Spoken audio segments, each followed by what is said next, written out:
Com você mais um News, aqui direto dos nossos estúdios, dando continuidade à nossa série por dentro do Código de Ética, do novo Código de Ética de Enfermagem. Lembrando que aos nossos Face espectadores, que a nossa última apresentação, nós tratamos até o artigo 35 do novo Código de Ética. Sabemos que no artigo 35 nós tínhamos tratado da questão do carimbo, da obrigatoriedade do carimbo.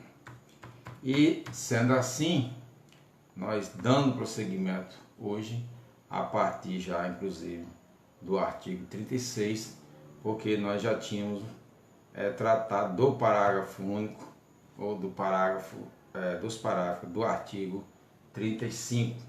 Portanto, já fica consolidado a questão do uso do carimbo como não sendo mais obrigatório, sendo apenas facultativo, bastando então somente, e eu volto a insistir nesse tema, sendo necessário então somente que o profissional coloque o seu nome, o seu número de Corém e a sua assinatura.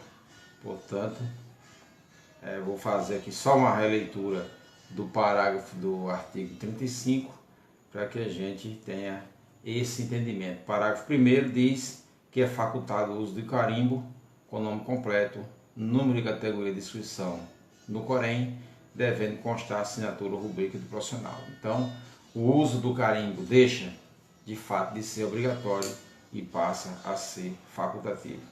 E aí vem o parágrafo 2º, dizendo que quando se tratar de prontuário eletrônico, que é uma das novas ferramentas utilizadas aí nos grandes centros hospitalares, a assinatura deverá ser certificada conforme a legislação exigente. E aí nós dissemos, inclusive, que essa certificação depende de uma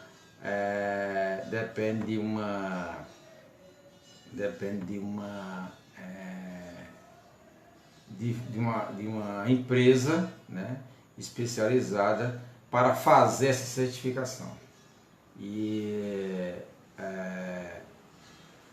para fazer essa certificação, logo você precisa ter uma espécie de um touch, né, que a gente chama de touch, que é uma espécie de como se fosse um pendrive, uma espécie de pendrive, e aí você precisa ter esse touch para que você tenha essa certificação eletrônica. Voltamos ao artigo 36. Lá no artigo 36 nós vamos dizer o seguinte: registrar no prontuário e em outros documentos as informações inerentes e indispensáveis ao processo de cuidar de forma clara, objetiva, cronológica, legível, completa e sem rasura. É óbvio que legível e completa é sem rasura, isso é uma obviedade, mas, no entanto, a gente entende que o legislador ele tinha uma finalidade, princípio, que era reforçar a ideia de que você deve ter o máximo cuidado possível com o registro nesses prontuários. E aí a gente volta a dizer que registrar no prontuário é o registro das atividades de enfermagem, né? Tudo aquilo que ocorre durante o processo de atendimento, durante o processo de cuidar, isso deve ser registrado no livro, deve ser registrado nesse prontuário, né? Ou em outro documento que assim seja determinado, vai depender de como que se processa isso, deve ser registrado.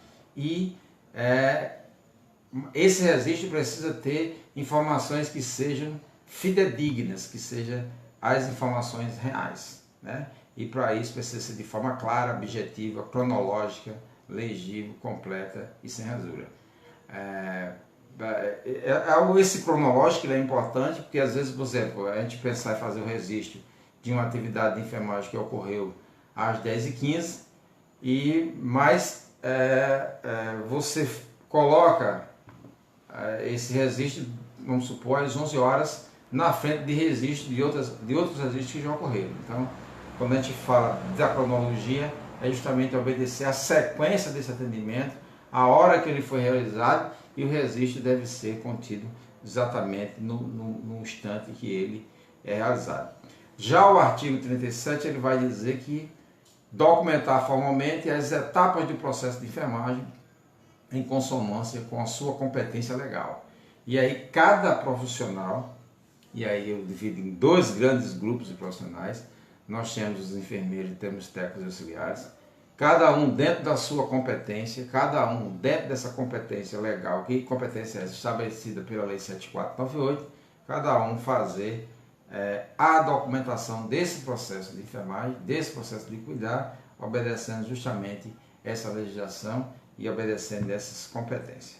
O artigo 38, ele traz uma informação que a gente, todas as informações são importantes, é óbvio, mas a gente julga importante que é a informação, que é prestar informações escritas ou verbais, completas e fidedignas, necessárias à continuidade da assistência e à segurança do paciente. Para você que está saindo do plantão, para você que está assumindo um plantão, para você que estava acompanhando um paciente no home care, por exemplo, e vai passar esse paciente para o próximo que vai dar sequência ao cuidado, é importante prestar essas informações escrita e ou verbal, completas e fidedignas. Não fazer aquele esquecimento, passar de qualquer forma, deixar a informação com terceiros, né? Por quê? Porque essa informação ela vai ser necessária, primeiro, para a continuidade da assistência, e um outro ponto muito importante, muito debatido hoje, é para a segurança do paciente, que é um tema, eu diria, que um tema importante e debatido na atualidade. O artigo 39, ele vai trazer a ideia de esclarecer a pessoa, família e coletividade a respeito dos direitos, dos riscos, dos benefícios, intercorrências acerca da assistência de enfermagem. O que é que isso traz para a gente? Isso mostra que cada atividade que o profissional for realizar, né, ele tem que ter ciência do que ele está fazendo, ele precisa ter competência, saber o que está fazendo e, além disso, ele precisa esclarecer. Esclarecer a quem? Esclarecer a família, o acompanhante que está ali do lado, o familiar que está do lado. Esclarecer a coletividade, caso seja possível fazer isso, caso seja possível tomar, por exemplo, uma entrevista coletiva, caso seja possível esclarecer o Ministério Público, enfim, ele é obrigado a fazer essa esclarecimento à coletividade e, sobretudo, esclarecer também a respeito dos direitos e esclarecer sobre o quê? Primeiro, a respeito dos direitos. Que direito tem esse paciente? Né? Então, por exemplo, todo paciente tem direito a um acompanhante. Então, não tem que reclamar do acompanhante, é um direito que o paciente tem. Então, se o paciente é menor de idade, tem direito ao acompanhante. Se ele é idoso, tem direito ao acompanhante. Dependendo do local em que ele esteja e da patologia e do estado de saúde desse paciente, ele vai ter direito ao acompanhante. Então, esse esclarecimento deve ser feito a respeito desse. Eu estou citando aqui apenas um dos direitos, né?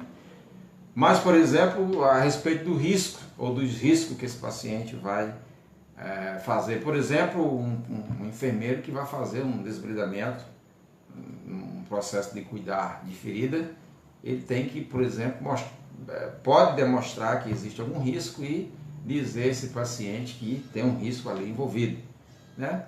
Dizer também, prestar esclarecimento sobre os benefícios desse tratamento de enfermagem, desse processo de enfermagem, desse processo de enfermagem, dessa assistência de enfermagem. E as intercorrências acerca dessa assistência. Então, é um conjunto de atividades, ou seja, o profissional ele tem que se cercar desse conjunto de atividades para poder aí passar a informação fidedigna à família, à coletividade. E a pessoa em si que está sendo assistida. O artigo 40 nos traz orientar a pessoa, a família e a família sobre o preparo, né? Por exemplo, a gente sabe, todos nós como profissionais sabemos, que tem ali aquele preparo antes do ato cirúrgico, que é a enfermagem que faz às vezes seguindo prescrição médica e às vezes já ali, que é a rotina da própria enfermagem se fazer.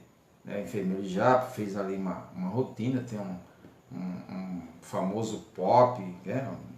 Um POP tem uma regra, uma norma operacional aí padrão, uma NOP, né? Ou um POP, né? Enfim, um procedimento operacional padrão. E aí, esse procedimento ele já é feito com antecedência ali no processo cirúrgico. Então, preparo, né? Preparo para o exame, preparo para uma cirurgia, são diversos tipos de preparo que existem, né? E, às vezes, o paciente, a família quer saber para que serve esse preparo, por que você tem que fazer esse preparo. E aí é a questão dos benefícios, né? Mais uma vez, os riscos e as consequências decorrentes de exames e de outros procedimentos, respeitando o direito de recusa da pessoa ou do seu representante legal. E aqui não tem a possibilidade, por exemplo, da gente forçar a barra exigindo, por exemplo, que uma pessoa que está sendo assistida por um profissional de enfermagem, ele aceite, por exemplo, que seja feita a infusão nele de um contraste. O contraste é importante para um exame que requer contraste, mas o paciente pode se recusar e nós, como enquanto profissionais, apenas vamos fazer lá no artigo 37, que a gente já falou, inclusive, fazer o registro, documentar isso de forma escrita, para que possa as equipes seguintes, e na continuidade de atendimento, o médico, etc., toda a equipe de saúde, poder aí fazer as anotações, trocar de procedimento, enfim, tentar, de alguma forma, contornar essa situação que foi criada. E aí o artigo 41 diz prestar assistência de enfermagem sem discriminação de qualquer natureza. E aqui é importante que a gente tenha em mente aqui alguns diplomas hoje em vigor, né? Estatuto da Igualdade Racial, Estatuto do Idoso, Estatuto da Criança e do Adolescente, tá? O Estatuto, por exemplo, a questões ligadas as questões ligadas à diversidade. Então, todos esses elementos, quando diz prestar assistência de enfermagem sem discriminação de qualquer natureza, a primeira coisa que temos que ter em mente é o respeito a esses estatutos, né? Ao respeito à dignidade da pessoa humana, respeito à condição humana, respeito às diferenças, não levar em conta o credo das pessoas, não levar em conta o padrão filosófico que cada um tem, não levar em conta a convicção política. Então, todas essas questões, que são muitas, inúmeras questões, vão estar diretamente ligadas a esse artigo 41. Já no artigo 42, vem um outro elemento, um outro dever do profissional de enfermagem, que é respeitar o direito do exercício da autonomia da pessoa e de seu representante legal na tomada de decisão livre e esclarecida sobre sua saúde, sobre sua segurança, sobre o seu tratamento, sobre o seu conforto, sobre o seu bem-estar, realizando ações necessárias de acordo com os princípios éticos legais. Então, mais uma vez, nós temos aqui uma questão de respeito ao outro, de respeito ao estatuto de cada um, respeito às individualidades e respeitar principalmente aquilo que a gente chama no biodireito de autonomia da pessoa. Tá? Se a pessoa acha, por exemplo, que não deve fazer um cateterismo, né? Um cateterismo vesical, por exemplo, que não tem a necessidade, aí é preciso discutir se tem ou se não tem a necessidade, fazer uso, inclusive, dos artigos anteriores, né? Para que possa, por exemplo, respeitar aí o exercício da autonomia, o princípio da autonomia de cada indivíduo, né? Além do princípio da autonomia de cada indivíduo, é preciso respeitar essa autonomia, esse princípio da autonomia com base no seu representante legal. Por exemplo, nós temos aí os representantes legais necessários, no caso da criança e do adolescente, os pais, né, são os representantes legais independente de uma ordem judicial. Então, logo, você precisa respeitar, né, esse representante legal de forma inequívoca. No caso do idoso, por exemplo, de uma pessoa incapaz, você vai ter o Instituto da Curatela e outros institutos previstos no direito civil, que esses institutos garantem a essas pessoas incapazes, garantem essa autonomia, esse princípio da autonomia. Desta feita, você precisa entender, nós profissionais de enfermagem precisamos entender que temos que respeitar isso. Nós temos aí o parágrafo 1 do artigo 42, que é respeitar as diretivas antecipadas da pessoa no que concerne a decisão sobre cuidado e tratamento que deseja ou não receber no momento em que estiver incapacitado de expressar livre e autonomamente a sua vontade. Aqui o respeito, né, esse parágrafo ele traz o respeito à autonomia da vontade no momento anterior à situação em que o indivíduo tinha autonomia. Então, digamos que uma pessoa, né, ele deixa um testamento, ele deixa uma vontade expressa em algum lugar, por exemplo, de não ter os taponamentos no pós-morte. Falando aqui de forma... O cuidado do pós-morte indica, por exemplo, que tem que se fazer, né, o cuidado dos orifícios. Então, observando isso, essa pessoa deixou de forma expressa, em algum lugar, que não quer que esse procedimento seja feito. Ora, o que o parágrafo 1 do artigo 42 está dizendo é justamente isso: respeitar as diretivas antecipadas da pessoa no que concerne a decisão sobre cuidados e tratamento que deseja ou não receber. Então, se ele não deseja receber esse tipo de tratamento, nesse momento, diante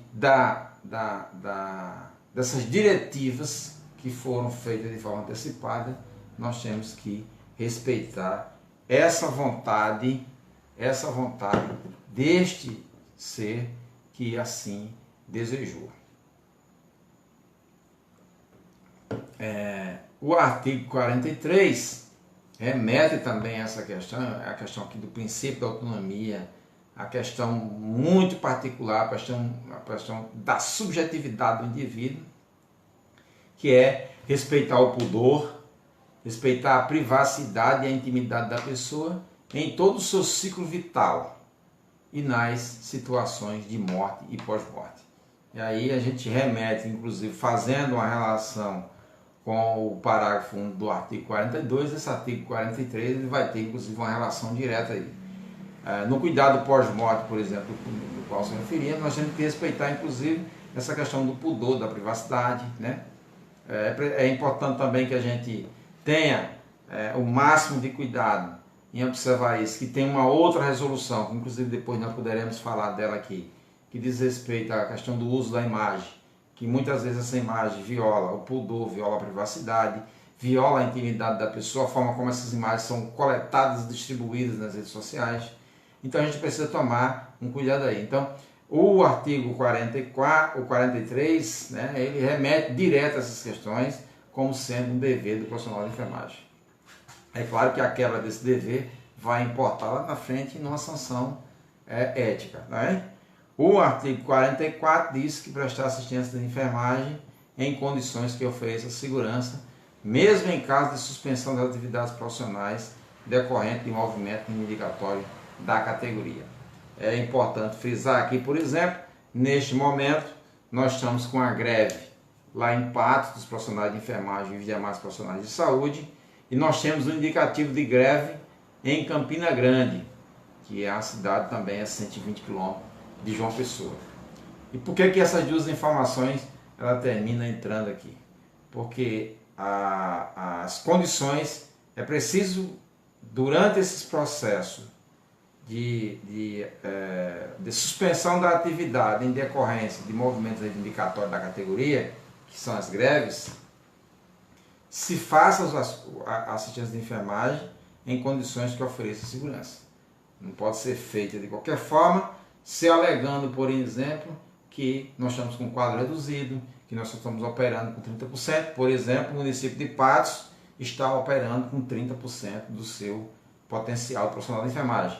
Diante dessa situação, é preciso que os procedimentos sejam realizados com segurança. É preciso ter em mente que a assistência de enfermagem deve ser realizada com segurança. O parágrafo único do artigo 44 vai dizer o seguinte: será respeitado o direito de greve e, nos casos de movimentos reivindicatórios da categoria, deverão ser prestados os cuidados mínimos que garantam assistência segura conforme a complexidade do paciente.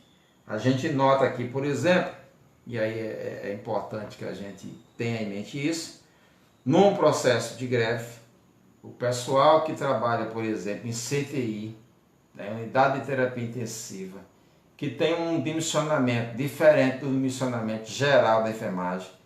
O dimensionamento da unidade de tratamento intensivo é previsto lá no ARDC, que a gente não interrompa as atividades da unidade de terapia intensiva ou do centro de terapia intensiva, como querer chamar e respeitar daí, claro, as diversas teorias que determinam o que é centro e o que é unidade. Mas para que a gente tenha uma visão bem clara disso, neste caso, lá já se trabalha com um condicionamento previsto por uma outra norma, que é a norma que é a RDC. Lá a gente tem que observar que lá não se pode interromper as atividades, porque se a gente interromper as atividades no centro de uma unidade de terapia intensiva, nós vamos estar geralmente desrespeitando, mesmo tendo direito, mesmo sendo respeitado o direito de greve, você tendo direito de fazer greve, neste caso você não está garantindo a segurança mínima dos pacientes sob assistência de enfermagem. E para finalizar, hoje nós vamos tratar do artigo 45, que é prestar assistência de enfermagem de danos decorrentes de imperícia, negligência e imprudência. E aí cabe a cada profissional se autoavaliar na capacidade de ter negligência, imperícia ou imprudência. Só faço uma advertência, porque a Lei 7498 diz que alguns procedimentos são reservados ao enfermeiro. E o COFEM tem legislado muito nessa situação, no sentido de criar resoluções, inclusive, que restringem determinados procedimentos. E na restrição desses procedimentos, quando o procedimento é apenas destinado para que o enfermeiro realize esse procedimento, quando ele é reservado para que somente o enfermeiro realize esse procedimento, os técnicos auxiliares de enfermagem são imperitos para realizar tal procedimento.